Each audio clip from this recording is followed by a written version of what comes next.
Krąży wiele mitów i różnego rodzaju historii, wręcz legend, kwestii, czy możemy sprzedać pojazd zabytkowy w kraju i za granicą. W dzisiejszym odcinku postaram Wam się opowiedzieć, jak to wygląda, jeżeli chodzi o przepisy w ministerstwie, jak to wygląda u różnych konserwatorów w całej Polsce.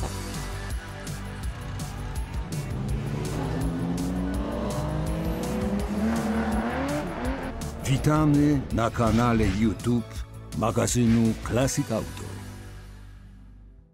Jeżeli sprzedajemy pojazd zabytkowy na żółtych tablicach rejestracyjnych, który jest wpisany do ewidencji konserwatora zabytków w naszym województwie, mamy obowiązek to zgłosić sprzedaż w Wydziale Komunikacji, zawiadomić Wydział o zbyciu tego pojazdu, bo w przeciwnym wypadku w chwili obecnej możemy płacić karę, jeżeli nie zrobimy tego w ciągu 30 dni, przypominam, 250 zł, ale co jest też istotną, bardzo ważną rzeczą, informujemy o tym fakcie konserwatora zabytków. Składamy taki odręczny wniosek.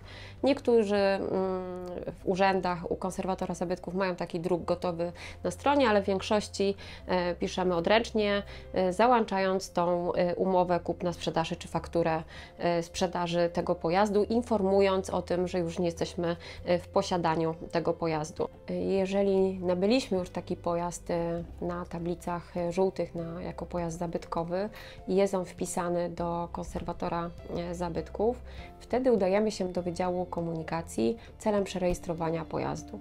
I tutaj przez wiele różnych sytuacji i jakby trudnej tak naprawdę kwestii interpretacji przepisów związanych na terenie naszego kraju z rejestracją pojazdów zabytkowych czy przerejestrowaniem pojazdów zabytkowych, pojawiają się w niektórych wydziałach komunikacji takie, nazwijmy to może, własne interpretacje, gdzie wymagany jest od tego nowego właściciela pojazdu wpis do konserwatora zabytków, pomimo tego, że przedstawiamy do urzędnika w celu przerejestrowania pojazdu dowód rejestracyjny z adnotacją, że jest to pojazd zabytkowy, przedstawiamy żółte tablice, które za każdym razem musimy okazać przy tych czynnościach do zlegalizowania tych tablic rejestracyjnych. Czy to jest prawne i czy to jest zgodne?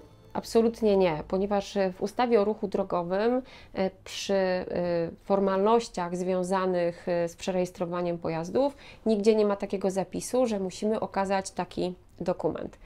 Natomiast różnie to bywa, bo jeżeli kupujemy samochód, dajmy na to z województwa pomorskiego, gdzie jeszcze niedawno był wiek minimalny tych 30 lat, a przerejestrowujemy pojazd w województwie mazowieckim, gdzie jest 35 lat, urzędnicy kwestionują rocznikowo, że ten pojazd według nich i według konserwatora zabytków i panujących na danym obszarze zasad czy wytycznych, ten pojazd nie kwalifikuje się jako przerejestrowanie do pojazdu zabytkowego.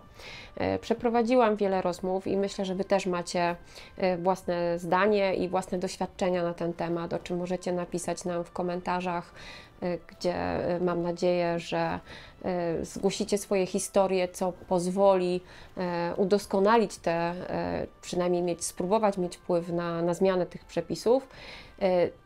Czy Wydział Komunikacji ma obowiązek potwierdzać, czy to jest pojazd zabytkowy? Nie ma, ale zdarza się tak, że składamy wniosek i ten wniosek nie jest rozpatrywany, jak to się mówi, od ręki przy okienku, tylko urzędnik Wydziału Komunikacji zostawia sobie wszystkie dokumenty i prowadzi śledztwo. Niestety tak to wygląda.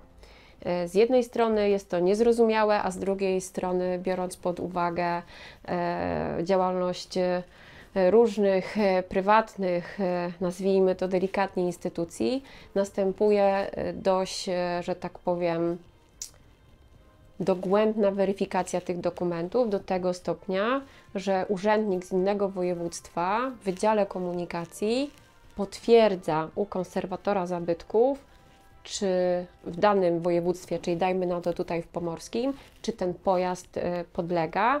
Mało tego, potwierdza jeszcze w województwie jeżeli rejestrujemy pojazd w Warszawie, bo tutaj taki przykład omawiam, to sprawdza u konserwatora w Warszawie.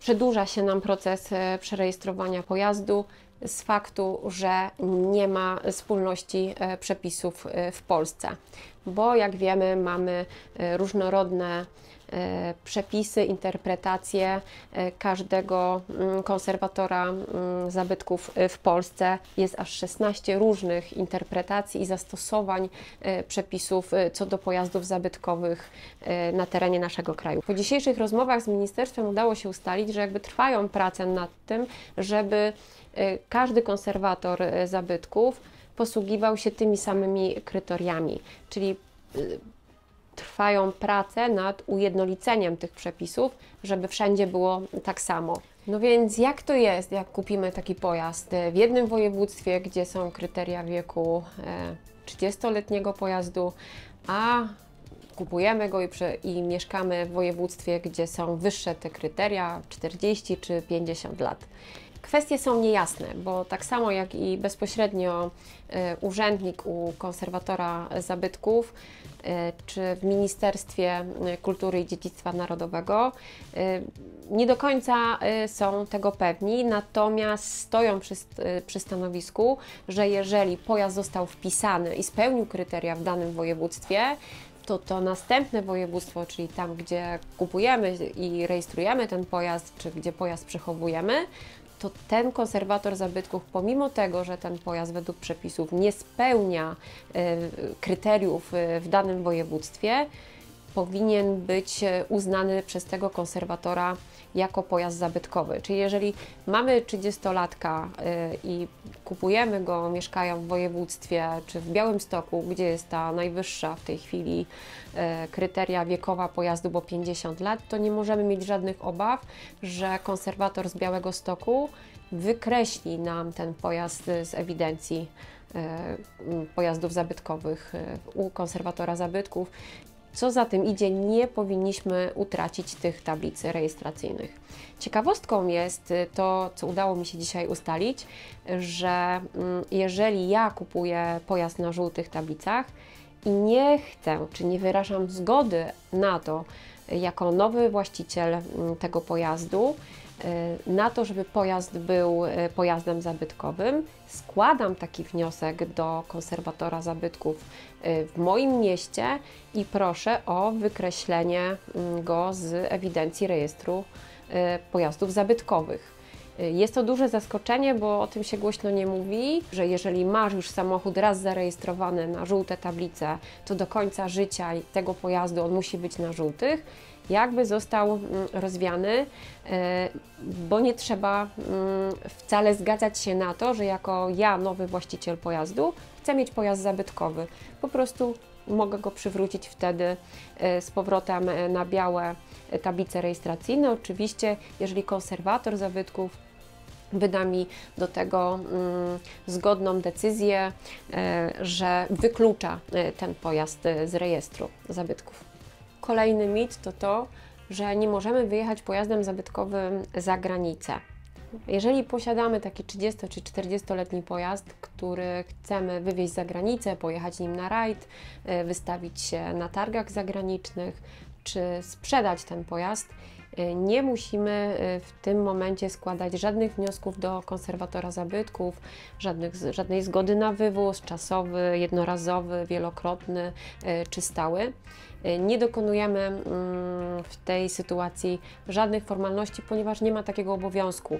Więc jeżeli chcesz sprzedać pojazd, a masz na przykład, nie wiem, 35-letnie BMW i sprzedajesz je do Francji, to wtedy tylko zawiadamiasz o zbyciu tego pojazdu i Wydział Komunikacji i konserwatora zabytków, czyli tak jak to jest w sprzedaży na terenie Polski Polakowi, Ty jako sprzedający zawiadamiasz tylko o tym, że pojazd został sprzedany. Natomiast cały jakby mit, który powstał, myślę, że powstał od tych niedoprecyzowanych przepisów, czy niedomówionych przepisów, jeżeli chodzi o pojazdy powyżej 50 lat.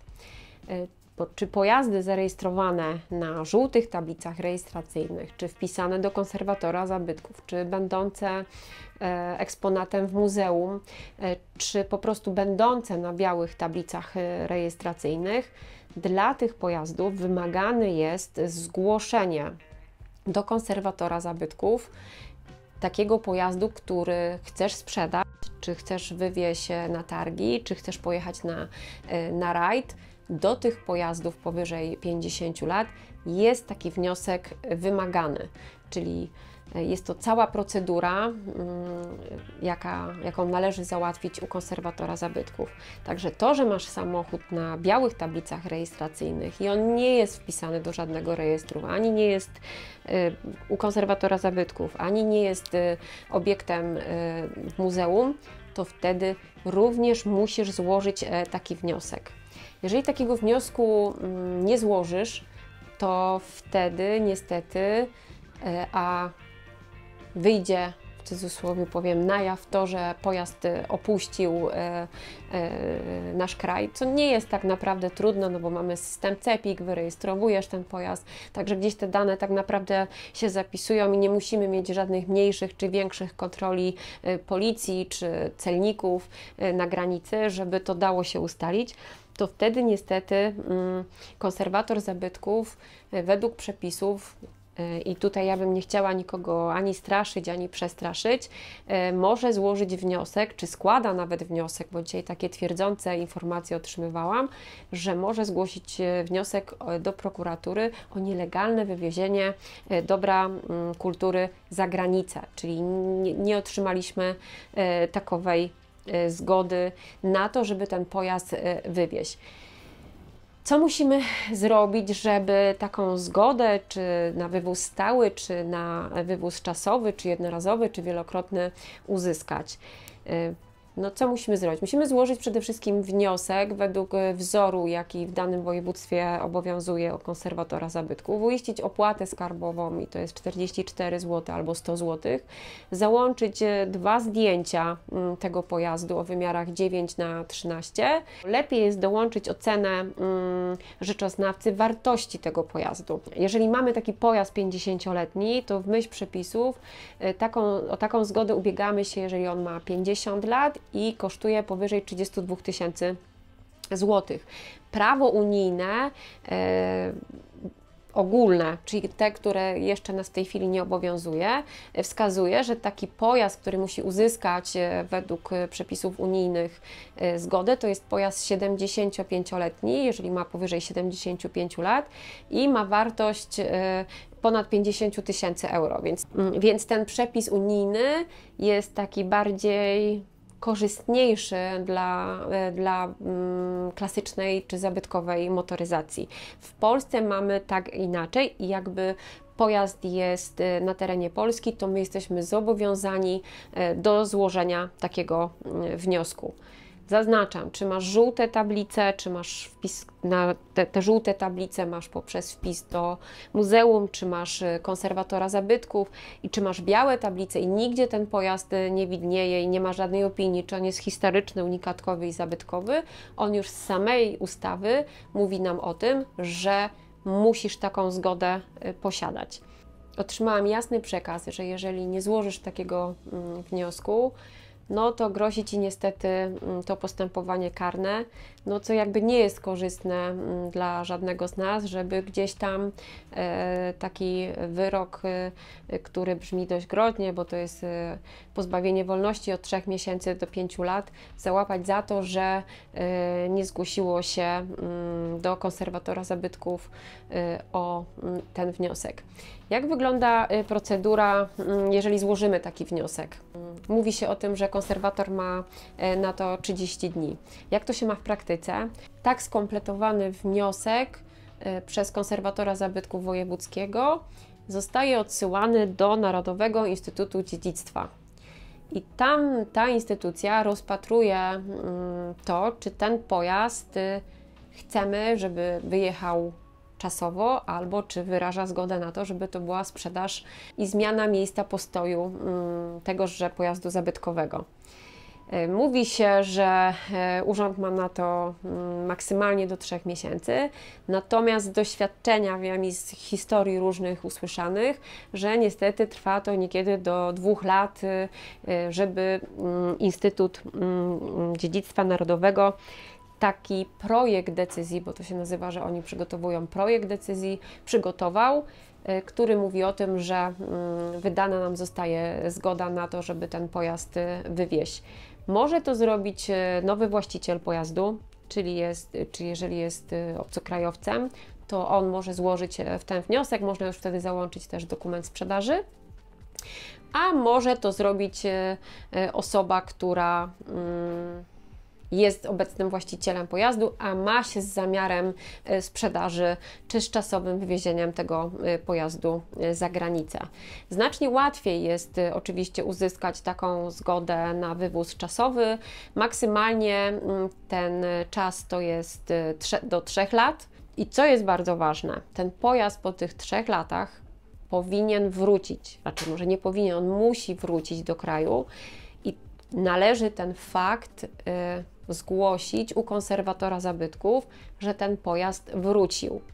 Niezgłoszenie takiego faktu i to jest jedna rzecz, czyli niezgłoszenie takiego faktu to jest kara czy mandat w wysokości od 500 do 2000 zł, jeżeli w ciągu 14 dni od daty, kiedy pojazd zostanie wieziony na terytorium naszego kraju, czy w miejsce jego przechowywania, to nas czekają takie konsekwencje finansowe. Natomiast jeżeli ten pojazd nie wróci wcale, a konserwator zabytków ma wydaną zgodę na określony czas i w wyniku weryfikacji sprawdzi, że ten pojazd nie wróci, wtedy niestety znowu pojawia nam się to postępowanie karne. Więc tutaj jest tak, że jeżeli wywozisz ten samochód do domu w Hiszpanii, to pamiętaj o tym, żeby go na ten moment, kiedy kończy się ta zgoda na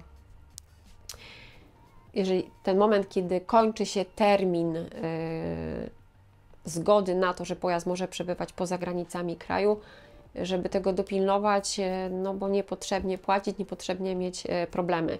Pojazd musi być oglądany w miejscu wskazanym u konserwatora zabytków, czyli gdzie był wcześniej przechowywany i do jakiego kraju jedzie. Co w przypadku, jeżeli sprzedajemy dany pojazd osobie zagranicznej, czy to jest obywatel Unii Europejskiej, czy to jest ktoś spoza Unii. Wniosek, jeżeli pojazd nabył obcokrajowiec, to składa obcokrajowiec. I teraz co się dzieje? No wiadomo, że obcokrajowiec będzie chciał złożyć wniosek o wywóz stały, ale to, jak wiemy z doświadczenia i z praktyki, może trwać bardzo długo. Więc jeżeli on bardzo, bardzo chce ten samochód wywieźć do siebie, wtedy, bo ma, nie wiem, imprezę motoryzacyjną, ma event, to wtedy składa wniosek równocześnie o wywóz wielokrotny, czyli ten na 3 lata, czyli cała procedura złożenia wniosku taka sama jak w każdym przypadku. Składamy wniosek, otrzymujemy to zezwolenie znacznie szybciej, a w międzyczasie swoją drogą jest możliwość pójścia tą drogą, żeby załatwiać ten wywóz stały dla tego pojazdu. Musi pamiętać jednak o tym, że ten pojazd powinien być do dyspozycji konserwatora zabytków w każdej chwili, czyli jeżeli konserwator zabytków będzie chciał dokonać oględzin tego pojazdu, jego stanu technicznego, czy wizualizacja, czy nic w tym pojaździe nie zostało przerobione i zrobione niezgodnie z przeznaczeniem czy określeniem. Musimy jednak o tym pamiętać, że konserwator zabytków zawsze, w każdej chwili może nas wezwać do okazania tego pojazdu. Wtedy ten pojazd będzie musiał przyjechać pod wskazany wcześniej adres przechowywania tego pojazdu, gdzie nastąpią oględziny tego pojazdu, no i dalej będzie ten wniosek rozpatrywany. Jeżeli miną te 3 lata i wniosek o wywóz stały nie zostanie rozpatrzony z różnych względów, to wtedy ten pojazd po tych 3 latach, czyli w terminie, do kiedy zostało wydane zezwolenie, musi wrócić do kraju, do Polski, najlepiej w to miejsce wskazane przechowywania, które było we wniosku. Do wniosku o wielokrotny wywóz pojazdu za granicę składamy również oświadczenie właściciela pojazdu zabytkowego, gdzie on oświadcza o tym, że pojazd jest wolny od obciążeń prawa i nie podlega zajęciu, w tym przepisów o egzekucji sądowej lub postępowaniu egzekucyjnym w administracji. To, o czym już wspomniałam, że ten pojazd zabytkowy musi wrócić w terminie, jaki urząd wydał zgodę na przebywanie tego pojazdu poza granicami. Podpisujemy również oświadczenie o tym, że zostaliśmy pouczeni o odpowiedzialności karnej artykułu 109 ustawy o ochronie zabytków i opiece nad zabytkami, która mówi nam o tym, że zabytek nie ulegnie zniszczeniu lub uszkodzeniu i zobowiązuje się, że zostanie on przywieziony na teren kraju przed upływem ważności pozwolenia. Czyli w momencie, jak się kończy już tam, nie wiem, mamy na przykład 31 sierpnia nam kończy się to pozwolenie, no to tego 30 sierpnia pojazd już powinien być z powrotem w Polsce. Jeżeli masz Muzeum Motoryzacji i sprzedajesz taki pojazd za granicą, który ma powyżej 50 lat, to obowiązują Ciebie takie same zasady jak każdego, czyli musisz złożyć taki wniosek za pośrednictwem konserwatora zabytków, który zostaje rozpatrywany przez Ministerstwo Kultury i Dziedzictwa Narodowego i dostać pisemną zgodę na stały wywóz bądź na ten wielokrotny wywóz na jakieś wystawy czy eventy czy targi. Podsumowując ten temat sprzedaży pojazdu, czy to w nabyciu krajowym, czy też sprzedaży pojazdu za granicę, okazuje się, że wcale nie taki diabeł straszny, bo jak sami widzicie, te pojazdy zabytkowe do 50 lat, można zrobić z nimi tak naprawdę co chcemy, jeżeli chcemy je sprzedać, czy na terenie Polski zero ograniczeń, czy za granicę zero ograniczeń. Przepisy w tej kwestii są bardzo jasne i klarowne, jeżeli chodzi o to, co należy zrobić, jeżeli ma się ten pojazd zabytkowy. Należy się tylko do nich dostosować, wtedy nie grozi nam, jak to się mówi, żadne zło, czy mandaty, czy kary, czy sprawy karne, więc nie mamy żadnych ograniczeń, żeby polskie samochody, może nie polskie samochody, wszystkie samochody, które są w Polsce zarejestrowane i są pojazdami klasycznymi, a wiemy doskonale, że ten rynek polskiej motoryzacji jest bardzo rozwinięty i naprawdę śledząc naszą grupę facebookową Classic Auto Market, gdzie dziennie pojawiają się od 30 do 50 ogłoszeń, naprawdę mamy bardzo, bardzo doskonałe samochody zabytkowe, unikatowe czy kolekcjonerskie, które mogą, jak to się mówi, iść w świat i cieszyć nowych właścicieli pojazdów nie tylko w Polsce. Jeżeli chcesz prenumerować magazyn Classic Auto, zapraszamy na stronę www.classicautomag.pl/sklep. Link znajduje się w opisie tego odcinka.